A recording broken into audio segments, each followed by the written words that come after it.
Welcome back, Nine World Chronicles, as once again we explore mythology looking for connections and deities and their representations. Today we get to turn our eye to the Hindu deity who is Ganesa. And this is a deity who was a major influence on the Hindu or Indian belief systems and was revered as a deity of wisdom and prudence. Known period of worship is approximately 400 BCE to the present day. This has been a very, very popular deity throughout its initial inception.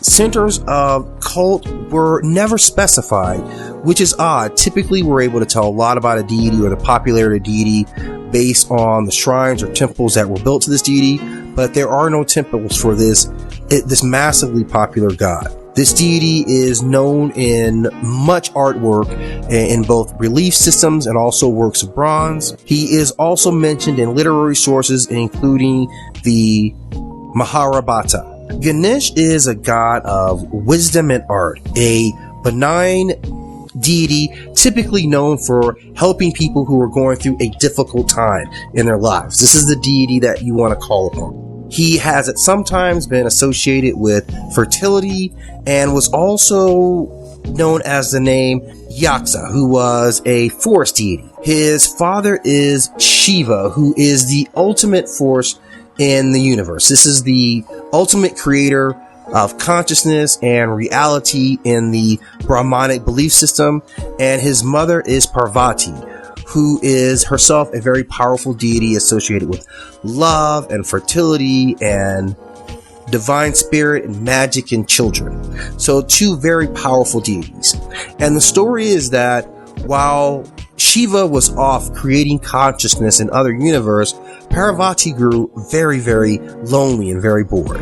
So she took a tuft of her own skin, and from that she created the deity that would be known as Ganesh. And he was a beautiful, blue-skinned individual who she loved more than anything else. He was her sweet, precious godchild. And one day, the goddess wanted to bathe. And her being such a beautiful goddess, she didn't want anyone to see her. So she sent her beloved son to protect the entrance to the pool that she had chosen to bathe in. And being a dutiful son, he went out to stand guard, and who approached powerful father, who was Lord Shiva. And not knowing that this was his father, Ganesh made an attempt to defend his mother and attacked his father, who decapitated the young boy god. Parvati, having heard the skirmish, comes out to see her beloved son with his head on the ground and immediately flies into a rage at Lord Shiva, who professes that he did not know that this was his son. Parvati forces him to go out and make good, to remedy the situation. So in his haste, Shiva grabs the head of the first animal that passes by, and that happens to be an elephant, and thus is born the image of the elephant-headed god who is Ganesh. He is often depicted with a stout or sometimes a very obese body, and he has 4 functional arms that he can use to do a whole variety of things, but he tends to love to hold a shell, a disc, a mace, and a water lily in his hands. His sacred animal is the Bandicoot, and it's important you can call upon this deity before going on a journey, moving into a new house, or opening a new business. Ganesha's overall popularity results in the fact that there were images and artwork of him at almost every other shrine to every deity in Hindu or Brahmanic beliefs. He was a very popular deity. There were sculptures and art drawings of him all over the land that was the Hindu stronghold. So despite not having his own cult center, he has survived and is probably one of the most identifiable of the Hindu gods outside of the Brahmanic beliefs. What we look at when we study this particular god is, obviously we're looking for what connections he holds to other deities or other belief systems that we see. And with Brahmanic beliefs, I'll always go back to, one, we have a brief study on Brahmanic beliefs. I will drop the link in the comments if you want to take a look at that. But also the concept of monotheism.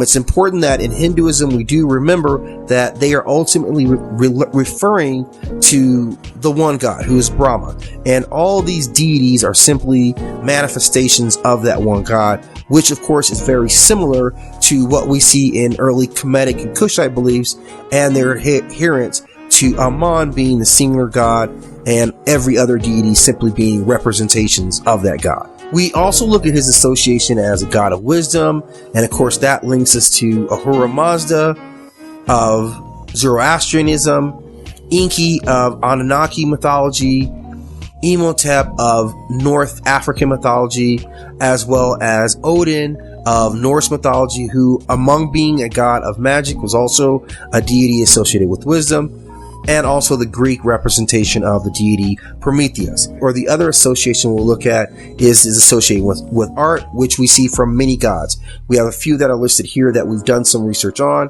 Bastet, Hathor, Aset, and Ptah we've done videos on of those Kemetic belief systems. Also, the deity who is known as Ishtar, who comes to us from Mesopotamian belief systems. The other concept that I want to focus on when I look at Ganesh is the idea of this human-animal hybrid, which we see throughout other mythologies, and we're going to study that particular concept and what are the deities we see.